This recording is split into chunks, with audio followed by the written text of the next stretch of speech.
Hello friends, welcome back to our channel.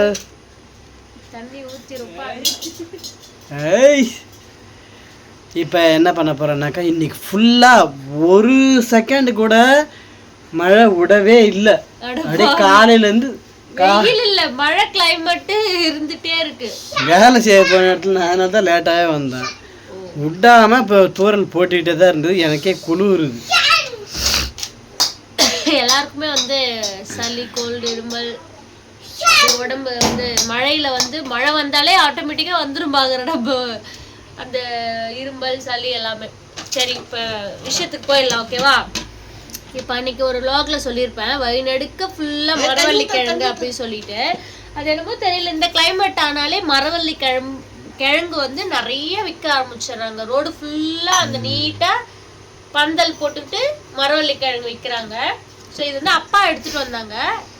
இது என்னடா அது இப்படி இருக்கேன்னு பார்க்காதீங்க. இந்த தோலெல்லாம் வந்து முன்னாடியே சீவி வச்சுட்டாரு அப்பா.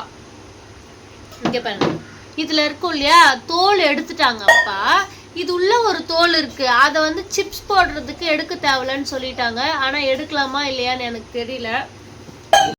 இதோ இருக்குல்ல கத்தி இல்ல இதோ உரிக்கிறேன் பாருங்க. இதை எடுத்தாதான் உள்ள கிழங்கே. நம்ம இதை வேச்சாலாம் இதெல்லாம் எடுத்துட்டு தான் சாப்பிடுவோம். இது மேல இருக்கிற அந்த தோலும் உள்ள ஒரு தோல் மாதிரி இருக்கும். அது ரெண்டுமே நம்ம வேச்சு சாப்பிடுறதா இருந்தா எடுத்துட்டு சாப்பிடணும். இது சிப்ஸ் வந்து அப்பா அப்படியே சீவுமான்றாரு. அப்படியெல்லாம் சீவக்கூடாது எனக்கு தெரியல. அப்படியே சீவலாமா? அப்படியே செய்யக்கூடாது. பாருங்க எடுக்கிறேன் பாருங்க. நான் நீங்க வந்து ஏதாவது பேசாண்டா வச்சுன அங்கிருந்து பேசுறாராம். நான் அங்கிருந்து பேசுறேன்.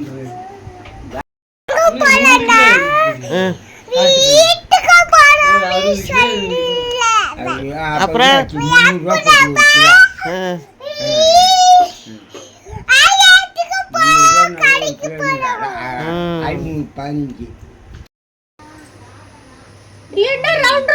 அப்படி பண்ணா நீட்டா எப்படி பண்ணு?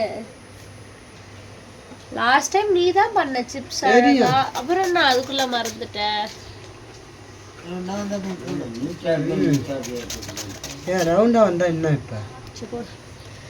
அப்பா வந்து இதோட 2-3 எடுத்துட்டு வந்துட்டாங்க. லாஸ்ட் டைம் எடுத்துட்டு நான் என்ன பண்ணேன் அந்த கிழங்க வச்சு குக்கர்ல வச்சு தப்பு பண்ணிட்டேன். குழன்னு பொரியல் பண்ணிட்டேன். மரவள்ளி கிழங்கு பொரியல் அது மாதிரி இப்போ பண்ணக்கூடாதுன்னா சிப்ஸ் பண்ண இறங்கிட்டேன்.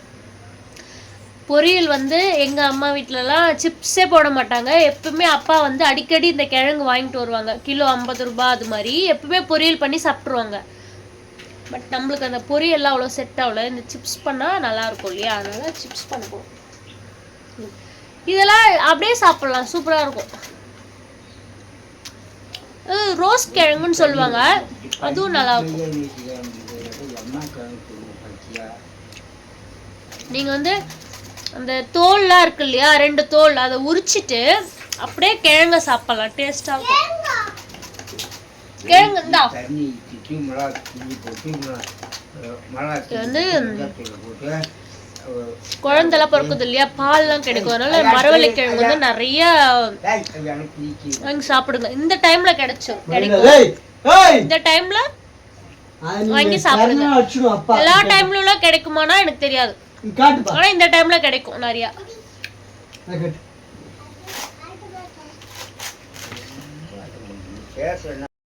சூப்பர். இதுதான் சூப்பரா வந்தது. பட்டு வந்து அழகா சீவி கொடுக்குறாங்க. எண்ணெய் காய வச்சுட்டு அப்படியே எடுத்து போய் போட்டுடலாம். டீ வைக்கிறேன்னா சக்கரை போட்டுக்கலாம்.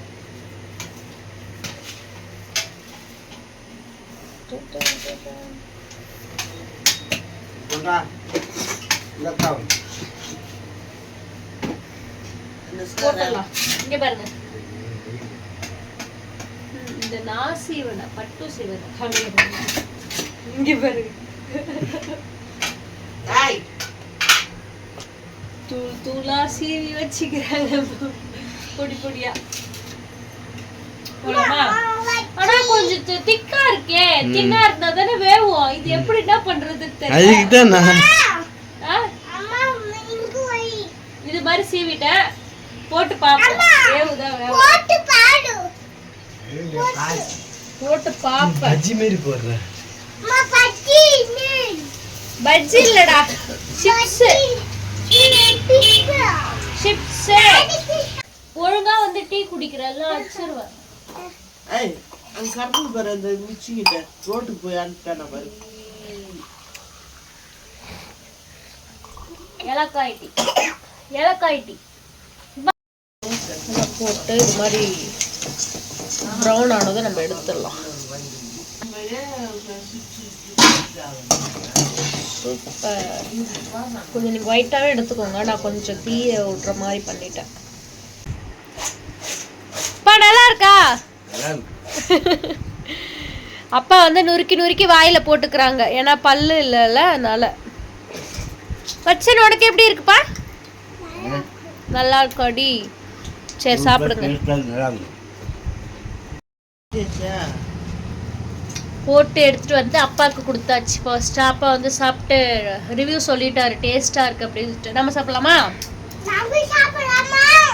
சாப்பிடலாமே.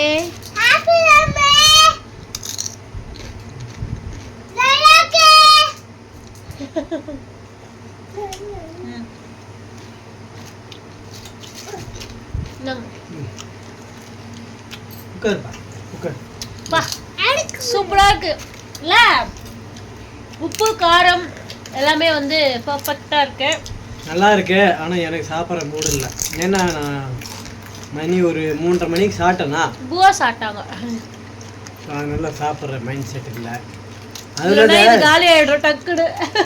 பரவாயில்ல. அதெல்லாம் இந்த வண்டியில் வத்தல் பண்ணுலாம் வச்சுன்னு வந்தது. வத்தலுக்காக வாங்கினா நான் சாப்பிட்டேன்.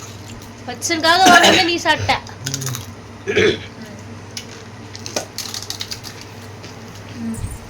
அப்புறம் கார்த்திகை மாதம் 1ஆம் தேதி நாளைக்கு ஸ்டார்ட் ஆகுது. நான் வந்து வழக்கம் போல் வருஷம் மாலை போடுற மாதிரி நாளைக்கு 1ஆம் தேதியே மாலை போடுறேன். இந்த வருஷத்தோட 9வது வருஷம் நான் சபரிமலை ஐயப்பனை போயிட்டு பார்த்தா எனக்கு அதில் வந்து ஒரு பெரிய ஒரு சந்தோஷமே நிம்மதியாக. உனக்குன்னு இல்லை, எல்லாருக்குமே இல்லையா? அப்படியே மாலை போட்டுறாங்க எல்லாரும். இல்லை, இப்போ நிறைய பேர் கேட்டதை கொடுப்பார். எனக்கு தெரிஞ்சு நம்ம ஊர்லேயே வந்து ஒருத்தவங்க 3 டைம் மாலை போட்டு அவுத்துட்டாங்க. ஐயப்பனை பார்க்க முடியல. ஸோ அவரே வந்து கூட்டாதான் வந்து நம்ம போயிட்டு ஐயப்பனை பார்க்க முடியும். இந்த ஊர்ல ஒருத்தவங்க 3 டைம் மாலை போட்டு கழிச்சிட்டாங்க 3 வருஷம் தொடர்ந்து. அது ஏன் அப்படி? பாரு, அது தடங்கல் பண்ணிக்கிட்டே இருக்காங்க. அது கூப்பிடணும், கூப்பிட்டாதான் போக முடியும் இல்லையா? அது மாதிரி அப்படிதான் வந்து எல்லாருமே சொல்லுவாங்க. நான் ஐயப்பர்கிட்ட போயிட்டு ஒவ்வொன்றுத்தையும் நான் நினைச்சு நான் வேண்டிக்கிட்டதெல்லாம் வந்து எனக்கு கொடுத்துட்டு தான் இருக்கேன். ஓகே, நாளைக்கு வந்து பட்டு மாலை போட போறாங்க. ஃபைனலா வந்து 1 வீக், ஒரு வாரம் இருந்துட்டு திங்கக்கிழமை கிளம்புறாங்க. அடுத்து திங்கக்கிழமை சனிக்கிழமை வருவீங்களா? நாளைக்கு 1ஆம் தேதி மாலை போடுறேன்னா தமிழ் 1ஆம் தேதி மாலை போட்டு தமிழ் 9ஆம் தேதி நைட்டு கிளம்புறோம். இங்கிலீஷ் 17ஆம் தேதி மாலை போட்டு 25ஆம் தேதி போறோம். 25ஆம் தேதி போயிட்டு 29ஆம் தேதி நைட்டு வந்துருவாங்க. அன்னைக்கு இவங்க பர்த்டே. அன்னைக்கு தான் போன வருஷமும் பர்த்டே அப்போ கோவில்ல இருந்தாங்க. இந்த வருஷமும் கோவில்ல இருக்கிற மாதிரி தான் இருக்கு. எப்பயுமே பட்டு வந்து 1 வீக் இல்லை 3 நாள் இல்லை 5 நாள் தான் மாலை போட்டு விரதம் இருந்து இருமுடி கட்டிட்டு கிளம்புவாங்க. இந்த டைம் 10 நாள் 10 நாள் நம்மளாம் நல்லா வந்து கடுமையான ஒரு விரதத்தை கடைபிடிச்சி பட்டு வந்து போக போகிறேன்னு சொல்லியிருக்காங்க. கண்டிப்பாக அவங்க வேண்டினதெல்லாம் நடக்கும். அதுக்கப்புறம் அப்பாவும் எங்கள் வீட்டில் என்னுடைய அப்பாவும் கோயிலுக்கு போகிறாங்க. அப்பாவும் நாளைக்கு மாலை போட்டுட்டு வியாழக்கிழமை பட்டு வேணும் இல்லையா?